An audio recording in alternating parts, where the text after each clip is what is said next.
অন্য অন্য সব অর্গানের মতো ব্রেইনের ব্লাড সাপ্লাইটাও আর্চ অফ এওর্টার ব্রাঞ্চগুলি থেকে আসে।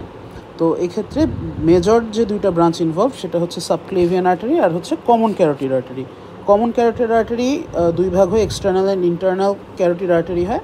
ইন্টারনাল ক্যারোটিড আর্টারিটা অ্যান্টেরিয়র সার্কুলেশনের সাপ্লাই দিয়ে থাকে by forming circle of Willis.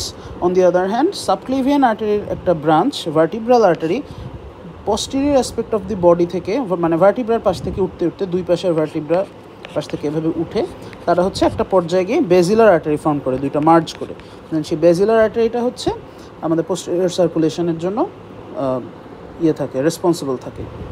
এখন কোনো কারণে যদি একটা অ্যাথেরোস্ক্লেরোটিক লেশন ফর্ম হয় just proximal to the origin of vertebral artery, মানে সাবক্লেভিয়ান আর্টারির অ্যাথেরোস্ক্লেরোসিস, বাট এটা হচ্ছে ভার্টিব্রাল আর্টারিতে ডিভাইড হওয়ার আগে হচ্ছে। সো এই যে ব্লাডটা ফ্লো হয়ে এখানে যাওয়ার কথা সেটা না যেতে পারে, এখানে চলে যাচ্ছে, আর এইখানে হচ্ছে কোনো ব্লাড ফ্লো যাচ্ছে না। সো আমাদের দুইটা জিনিসের সমস্যা হচ্ছে। সাবক্লেভিয়ান আর্টারি, আমি যদি একটু ছবি আঁকি, এটা হচ্ছে আমাদের মাথা, তো এইটা হচ্ছে আমাদের নেক পুরো জিনিসটা, আর এটা হচ্ছে আমাদের শোল্ডার্স।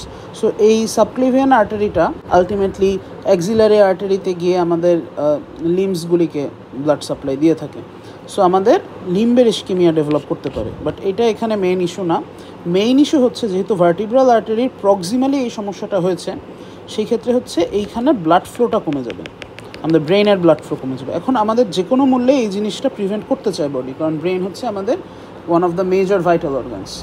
এইটা প্রিভেন্ট করার জন্য যেটা করে, এইখানে যেহেতু এরিয়াটা ব্লকড, এই এরিয়াটা যেহেতু ব্লকড, এই এরিয়াতে কোল্যাটারালস থেকে ব্লাড সাপ্লাই আসে, এইখান থেকে ব্লাড উঠে, যেহেতু এখানে যেতে পারছে না কিন্তু এই জায়গাটা তো ফ্রি, এইখান থেকে ব্লাড গিয়ে এই পাশ থেকে এসে এইভাবে এসে এইখান থেকে যায়, দেন হচ্ছে এইভাবে ব্লাডটা সাপ্লাই দেয়। এই ফেনোমেননটাকে বলে সাবক্লেভিয়ান স্টিল সিনড্রোম, কারণ এক পাশের সাবক্লেভিয়ান অন্য পাশের সাবক্লেভিয়ানের ব্লাড ফ্লোটাকে স্টিল করছে। এখন এর জন্য কী কী ক্লিনিক্যাল ফিচার রাইজ করতে পারে? এই পাশের লিম্বের এক্সারশনের সময় অ্যাফেক্টেড লিম্ব যখন বেশি কাজ করতেছে, ওর বেশি ব্লাড লাগতেছে, তখন হচ্ছে হার্ট বেশি বেশি এই ডিরেকশনে সাপ্লাই দিচ্ছে, যার কারণে ব্রেইনের সাপ্লাইটা কমে যাচ্ছে। তো এমনিতে হচ্ছে এখানে যেহেতু ব্লাড সাপ্লাইটা রিলেটিভলি কম, এখানে লিম্ব ইস্কেমিয়া ডেভেলপ করবে, এবং অ্যাট দ্য সেম টাইম যেহেতু আমাদের বেজিলার আর্টারি, যেটা হচ্ছে আমাদের পোস্টেরিয়র সার্কুলেশন এবং ব্রেইন স্টেমের সার্কুলেশনের সঙ্গে জড়িত, সেখানে ব্লাড কম যাচ্ছে।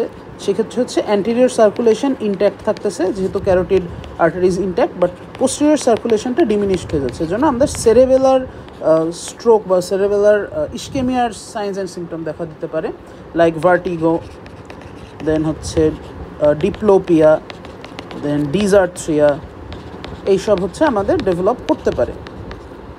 অ্যাট দ্য সেম টাইম আমরা যদি ব্লাড প্রেশার মেপে দেখি দুই পাশের, এই পাশের প্রেশারটা হচ্ছে রিলেটিভলি বেশি থাকবে হেলদি সাইডে, এবং এফেক্টেড সাইডে অ্যাটলিস্ট 15 মিলিমিটার অফ মার্কারি কম থাকবে। এটা ডায়াগনস্টিক টেস্ট আরও অ্যাপ্রোপ্রিয়েট যেটা, সেটা হচ্ছে ডুপ্লেক্স আলট্রাসাউন্ড অ্যান্ড অ্যানজিওগ্রাফি। অ্যানজিওগ্রাফিটা হচ্ছে most accurate test, but duplex আলট্রাসোনোগ্রামটা হচ্ছে আমাদের ইনিশিয়াল টেস্টের জন্য বেটার।